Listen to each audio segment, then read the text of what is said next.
রাসূল সাল্লাল্লাহু আলাইহি ওয়াসাল্লাম সালাতের মধ্যে দাঁড়িয়ে দাঁড়িয়ে সূরাতুল হাক্কা তিলাওয়াত করতেছেন। কোন সূরা? সূরা হাক্কা তিলাওয়াত করতেছেন।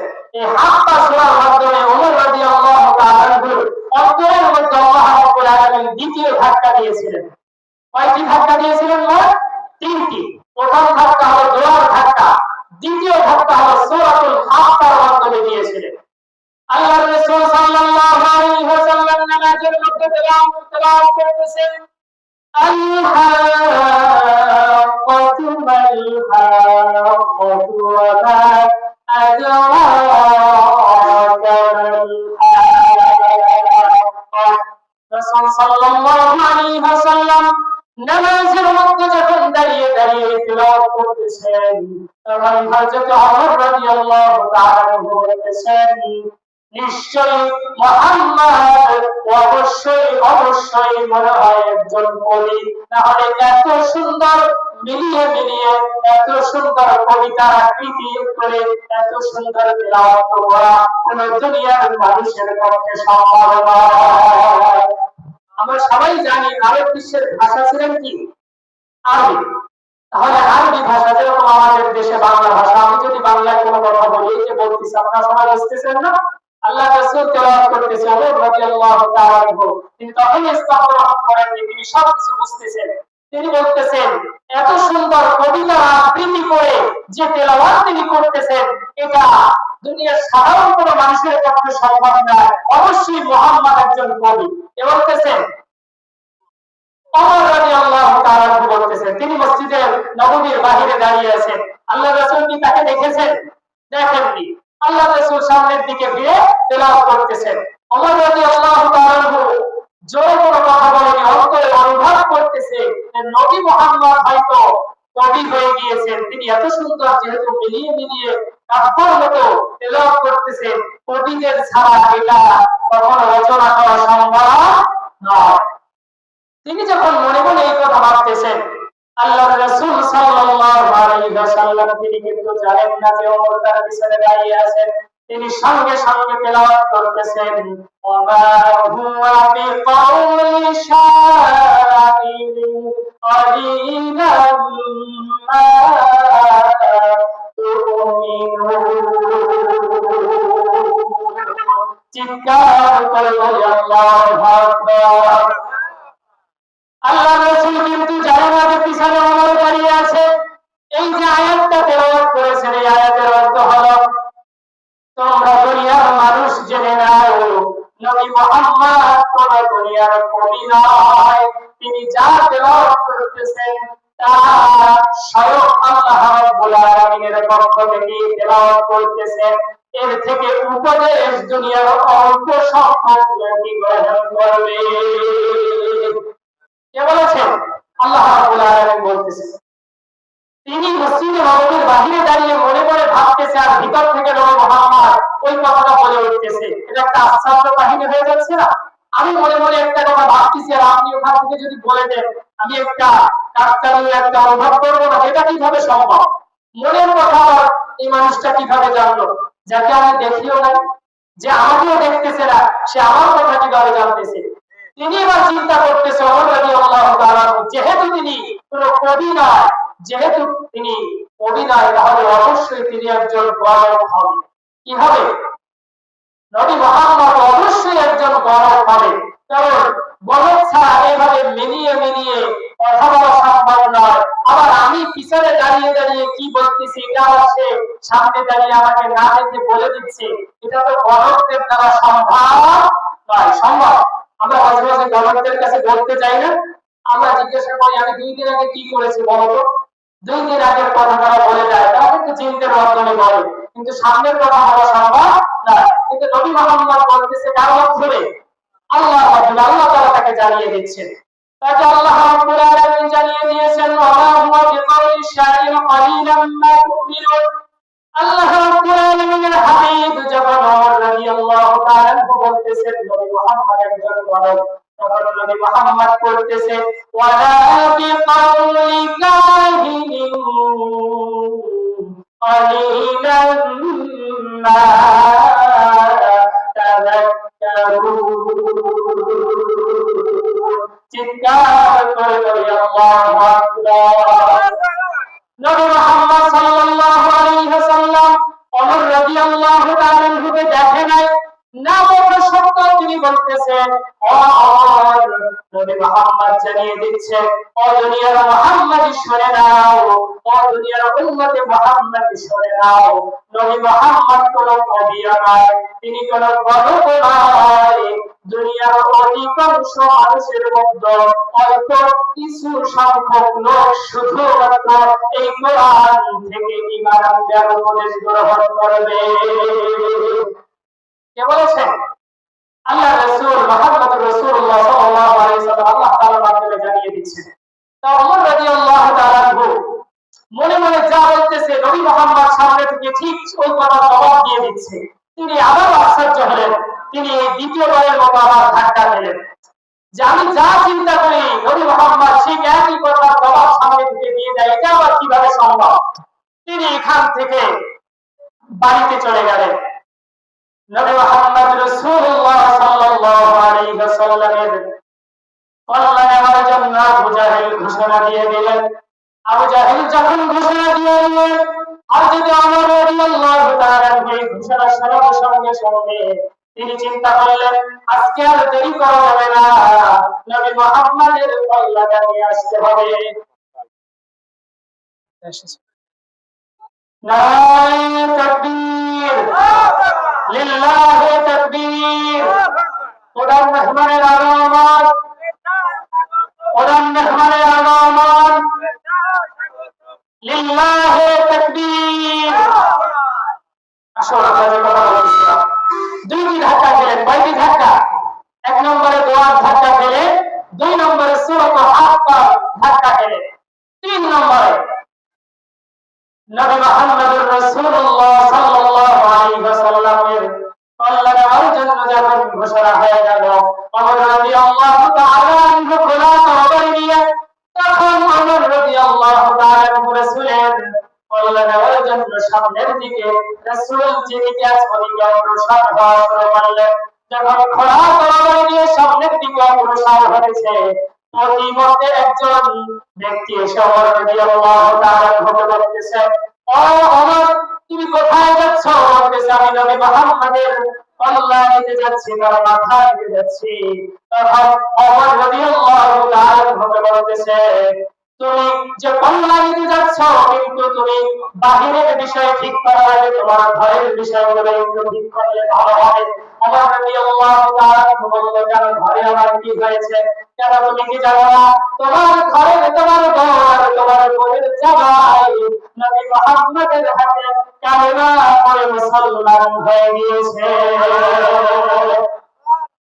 হযরত ওমর রাদিয়াল্লাহু তাআলা সঙ্গে সঙ্গে রাগে পায়া তিনি সঙ্গে সঙ্গে রাস্তা বদলিয়ে বাড়ির দিকে অগ্রসর হলেন। বাড়ির দিকে অগ্রসর হয়ে ঘরের মধ্যে দাঁড়ালেন। তখন ঘরের মধ্যে নবী মুহাম্মদুর রাসূলুল্লাহ সাল্লাল্লাহু আলাইহি ওয়াসাল্লামের কাছে অবতীর্ণ কোরআন থেকে ওমর রাদিয়াল্লাহু তাআলা করে বল এবং তার বোন জামাই সূরাতুত তাহা থেকে তেলাওয়াত করতেছিলেন। কোন সূরা থেকে? সূরা তাহা থেকে তেলাওয়াত করতেছিলেন। বোনের জামাই যখন ওমর রাদিয়াল্লাহু তাআলা আশার শব্দ দিলেন, সঙ্গে সঙ্গে তার হাতের কাগজের কোরআনের টুকরাটুকু তিনি গোপন করে আস্তে করে লুকিয়ে গেলেন। লুকিয়ে যাওয়ার পরে হযরত ওমর রাদিয়াল্লাহু তাআলা যার কাছে টাকা দিলেন, নাড়া দিলেন, নাড়া দেওয়ার সঙ্গে সঙ্গে ঘর থেকে জিজ্ঞাসা করলেন, হযরত ওমর রাদিয়াল্লাহু তাআলা বললেন যে বাহিরে কি আপনি? তিনি বললেন, আমি ওমর, তুমি দরজা খোলো।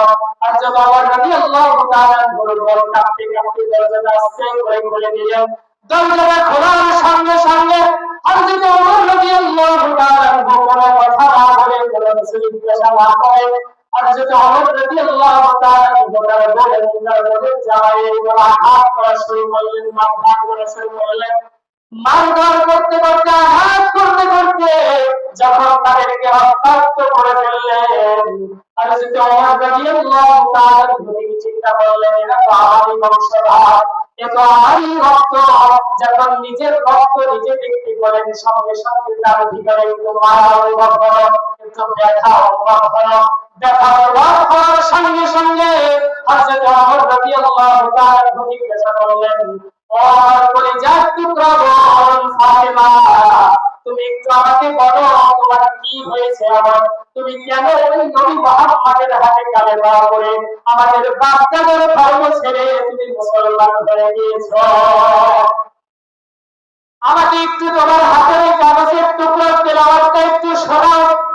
তখন তার বোন বললেন, না, তোমাকে এই তেলাওয়াত শোনানো যাবে না, তোমাকে এই কাগজের টুকরা দেওয়া যাবে না, কারণ এই কাগজের টুকরায় যে কিতাবের কথা লেখা আছে এই কোরআন পবিত্র ছাড়া অপবিত্র অবস্থায় স্পর্শ করা যায় না। হযরত ওমর রাদিয়াল্লাহু তাআলা বললেন, তাহলে আমাকে কি করতে হবে বলো? হযরত ওমর রাদিয়াল্লাহু তাআলা বললেন, তোমাকে পবিত্র হতে হবে, গোসল করতে হবে, ওযু করতে হবে, তাহলে তোমাকে এই কোরআন দিতে পারবো। তিনি সঙ্গে সঙ্গে কৌতূহলী হয়ে উঠলেন, তিনি পড়ার জন্য দৌড় দিয়ে চলে গেলেন, তিনি গোসল করে পবিত্র হয়ে চলে আসলেন। হযরত ওমর রাদিয়াল্লাহু তাআলা পবিত্র হয়ে এসে তিনি বললেন, দাও আমার কাছে কাগজের টুকরোটুকু দাও। তিনি সঙ্গে সঙ্গে তার হাতে কাগজের টুকরোটুকু দিলেন। ওমর রাদিয়াল্লাহু তাআলা হাতে যখন কাগজের টুকরোটুকু দেওয়া হলো, তিনি আবার আরবি ভাষায় ভালোই পণ্ডিত ছিলেন, আরবি ভাষা ভালোই বুঝতেন। তিনি আবার কাগজের টুকরোটুকু হাতে নিয়ে সঙ্গে সঙ্গে তিনি তেলাওয়াত শুরু করলেন, طه ما أنزلنا عليك القرآن لتشقى إلا تذكرة لمن يخشى। তিনি তেলাওয়াত করতেছেন, তিনি তেলাওয়াত করে যেহেতু আরবি ভাষা ভালো বোঝেন, তিনি অর্থগুলো বুঝতে পারলেন। আল্লাহ তাআলা জানিয়ে দিয়েছেন, এই কিতাব আমি দুনিয়ার মানুষের কষ্টের জন্য পাঠাইনি, বরঞ্চ এই কিতাবকে পাঠিয়েছি দুনিয়ার মানুষের হেদায়েতের জন্য। তিনি যখন এই কথাগুলো জানলেন এবং শেষ আয়াতে আল্লাহ রাব্বুল আলামিন জানিয়েছেন, تنزيلا ممن خلق الأرض والسماوات العلى, এটা দুনিয়ার কোন মানুষ রচিত করে নাই, এটা স্বয়ং এসেছে আল্লাহ রাব্বুল আলামিনের পক্ষ থেকে। তিনি এবার চিন্তা করতেছে, আমি মসজিদে নববীতে বসে চিন্তা করেছিলাম নবী মুহাম্মদ হয়তো কবি অথবা গণক অথবা তিনি কোনোভাবে এটা রচনা করতেছেন, কিন্তু আমি এটা পড়ে যেটা দেখতেছি আসলে এটা তো তিনি রচনা করে নাই, এটা তো তিনি বর্ণনা করে নাই, এটা স্বয়ং আল্লাহ রাব্বুল আলামিনের পক্ষ থেকে এসেছে। তার চোখ থেকে ঝরঝর করে পানি পড়ে গেল।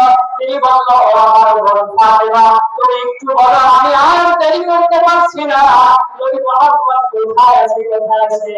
তিনি বললেন, যাও ওই দারুল আরকামের মধ্যে রাসূল সাল্লাল্লাহু আলাইহি ওয়াসাল্লাম বসা আছেন। হযরত ওমর রাদিয়াল্লাহু তাআলা সঙ্গে সঙ্গে তলোয়ার হাতে নিয়ে তিনি দেরি না করে দারুল আরকামের দিকে দৌড় দিলেন। তিনি দৌড় দিয়ে আস্তে আস্তে যখন এইদিকে হাঁটা শুরু করলেন, চলতে শুরু করলেন, প্রতিমধ্যে এক সাহাবী রাসূল সাল্লাল্লাহু আলাইহি ওয়াসাল্লামের ওমর রাদিয়াল্লাহু তাআলা দেখতে পেলেন। দেখতে পেয়ে তিনি দৌড় দিয়ে রাসূল সাল্লাল্লাহু আলাইহি ওয়াসাল্লামের কাছে গিয়ে বললেন, ইয়া রাসূলুল্লাহ, আপনি দয়া করে এই দারুল আরকামের পিছনের রাস্তা দিয়ে আপনি একটু চলে যান, কারণ আমি দেখতে পেয়েছি ওমর খোলা তরবারি নিয়ে সামনের দিকে অগ্রসর হতেছে, অবশ্যই সে মনে হয় আজকে আপনার কল্যাণ বিকম্পিত করে দিবে। আল্লাহ রাসূল সাল্লাল্লাহু আলাইহি ওয়াসাল্লাম বলতেছে, ও সাহাবী, কোনো ভয়ের কারণ নাই, আমার মনে হচ্ছে, আমার অন্তরের মধ্যে প্রশান্তি আমি অনুভব করতেছি। আমি তাহাজ্জুদের সালাতে আল্লাহর কাছে দোয়া করেছিলাম দুইজন ব্যক্তির জন্য, আবু জাহল এবং ওমরের জন্য, আল্লাহ যেন দুইজনের একজনকে ইসলামের ছায়া বলে দেয়। আমার মনে হচ্ছে আল্লাহ তাআলা আমার এই দোয়া কবুল করেছেন, আমার মনে হয় আজকে ইসলামের ছায়া তলে চলে আসবে। হযরত ওমর রাদিয়াল্লাহু তাআলা দারুল আরকামের মধ্যে প্রবেশ করেন। তিনি রাসূল সাল্লাল্লাহু আলাইহি ওয়াসাল্লামের দিকে তাকিয়ে আস্তে করে তরবারিটা ছেড়ে দিলেন। চোখ থেকে ঝরঝর করে তার পানি পড়ে গেল। তিনি সঙ্গে সঙ্গে রাসূলকে বললেন, ইয়া রাসূলুল্লাহ, আর দেরি করিয়েন না, আমাকে এখনই কালিমা পড়িয়ে ইসলামের ছায়া করে আমাকে নিয়ে আসুন। লা ইলাহা ইল্লাল্লাহু মুহাম্মাদুর রাসূলুল্লাহ সাল্লাল্লাহু আলাইহি ওয়াসাল্লাম। আল্লাহ রাসূল সাল্লাল্লাহু আলাইহি ওয়াসাল্লামের সঙ্গে কথোপকথন শেষ হলো। ওমর রাদিয়াল্লাহু তাআলা আনহু কিসের মাধ্যমে ইসলামের ছায়া তলে এসেছেন? কোরআনের মাধ্যমে। কি থেকে হেদায়েত গ্রহণ করেছেন? কোরআন থেকে হেদায়েত গ্রহণ করেছেন। তিনি মুসলমান হওয়ার সঙ্গে সঙ্গে আল্লাহর রাসূলকে প্রশ্ন করলেন, ইয়া রাসূলুল্লাহ, এই কোরআন কি আসলে একটি সত্য কিতাব? কি বলেছেন? এই কোরআন কি আসলে একটি সত্য কিতাব? আল্লাহ রাসূল বলেছেন, হ্যাঁ, অবশ্যই এটা আসমানি কিতাব, সত্য কিতাব। আল্লাহ রাসূলকে বলতেছে, আপনি নবী মুহাম্মদ, আপনি কি শেষ নবী, সত্য নবী, এটা কি সত্য কথা? বলতেছে, হ্যাঁ, অবশ্যই। বলতেছে, ইসলাম ধর্ম এটা যে একটা সত্য ধর্ম, এটা কি সত্য? আল্লাহ রাসূল বলতেছে, হ্যাঁ, অবশ্যই সত্য। আল্লাহ রাসূলকে বলতেছে, ওমর রাদিয়াল্লাহু তাআলা আনহু, তাহলে আর কেন গোপনে, চলো আমরা প্রকাশ্যভাবে মদিনার অলিতে গলিতে, আমরা মক্কার অলিতে গলিতে আমাদের দাওয়াতগুলো পৌঁছে দিই। কে বলেছে? ওমর রাদিয়াল্লাহু তাআলা আনহু বলতেছে। হযরত ওমর রাদিয়াল্লাহু তাআলা আনহু আল্লাহর রাসূল সাল্লাল্লাহু আলাইহি ওয়াসাল্লামকে যখন এই কথা বললেন, আল্লাহর রাসূল সাল্লাল্লাহু আলাইহি ওয়াসাল্লাম তখন বললেন যে, ও ওমর, এখন তো এইভাবে সম্ভব না। এইভাবে যদি আমরা ইসলামের দাওয়াত প্রকাশ্যভাবে দিতে চাই, তাহলে তো কাফেরের সংখ্যা বেশি, আমাদের উপর চাপ আসতে পারে। আল্লাহর রাসূল ওমর বললেন, ইয়া রাসূলুল্লাহ, আমি যেহেতু ইসলাম গ্রহণ করেছি, আপনি আমার উপর একটু ভরসা করে ছেড়ে দিন। আপনি একটু অনুমতি দিয়ে আমি একটু ছোট্ট একটা মিছিলের ব্যবস্থা করি। কিসের ব্যবস্থা? মিছিলের ব্যবস্থা। সাহাবায়ে কেরামদেরকে নিয়ে 11 জন সাহাবীদেরকে নিয়ে ওমর রাদিয়াল্লাহু তাআলা একটা মিছিলের ব্যবস্থা করলেন। সামনে 5 জন, সামনে 6 জন, পিছনে 6 জন, মোট কয়জন? 11 জন। এই 11 জনকে নিয়ে আল্লাহ রাসূল সাল্লাল্লাহু আলাইহি ওয়াসাল্লামের সাহাবী ওমর রাদিয়াল্লাহু তাআলা ইসলাম গ্রহণ করে মিছিলের ব্যবস্থা করলেন। তার প্রথম স্লোগান ছিল, জমিনের কেউ যদি তাদের স্ত্রীকে বিধবা করতে চাও, সে যেন মুহাম্মাদের দিকে আর চোখে তাকিয়ে। কেউ যদি তাদের সন্তানকে পিতাহারা করতে চাও, তাহলে সে যেন মুহাম্মাদের দিকে আর চোখে তাকিয়ে। এইভাবে তিনি হুঁশিয়ার করে দিলেন। হুঁশিয়ার করে দিয়ে তিনি লিল্লাহি তাকবীর, আল্লাহু আকবারের স্লোগান দিতে দিতে দারুল আরকাম থেকে তিনি কাবার চত্বর পর্যন্ত পৌঁছে গেলেন। কে পৌঁছে গেলেন? ওমর রাদিয়াল্লাহু তাআলা। ও ইসলামের প্রচার প্রকাশ শুরু হয়ে গেল। তিনি ওখানে প্রচার করতে করতে কিছুক্ষণ পরে আবু জাহাল, উতবা, সাইবা, ওয়ালিদ ইবনে মুগীরা তারা বের হয়ে আসলেন। তারা চিন্তা করলেন, কি ব্যাপার, আমাদের কাছ থেকে অনুমতি না নিয়ে ইসলামের প্রচার সরাসরি লিল্লাহি তাকবীর, আল্লাহু আকবার স্লোগান কে দিচ্ছে, একটু দেখি। বের হয়ে তারা দেখে সামনের কাতারে দাঁড়িয়ে আছেন ওমর রাদিয়াল্লাহু তাআলা আনহু। তারা দেখে থরথর করে কাঁপতে কাঁপতে এক একজন এক এক দিকে দৌড় দিলেন। কেউ আর ওমর রাদিয়াল্লাহু তাআলার সামনে এসে প্রশ্ন করার সুযোগ পেলেন না, সাহস করলেন না। এভাবে ইসলামের প্রচার শুরু হয়ে গেল। তিনি যে ইসলামের ছায়াতলে আসলেন, কিসের মাধ্যমে আসলেন? কি থেকে হেদায়েত করেছেন? আমরা যদি এই কোরআন থেকে হেদায়েত গ্রহণ করতে পারি, আমরা যদি এই কোরআনকে সর্বস্তরে সর্ব অবস্থায় আমাদের জীবনের কমপ্লিট লাইফ হিসেবে আমরা মেনে নিতে পারি, তাহলে আমাদের জীবনকে ধন্য করে দিবে, হেদায়েতের ছায়াতলে এনে দিবে একজন, তিনি কে? এটা বিশ্বাস করি আমরা সবাই।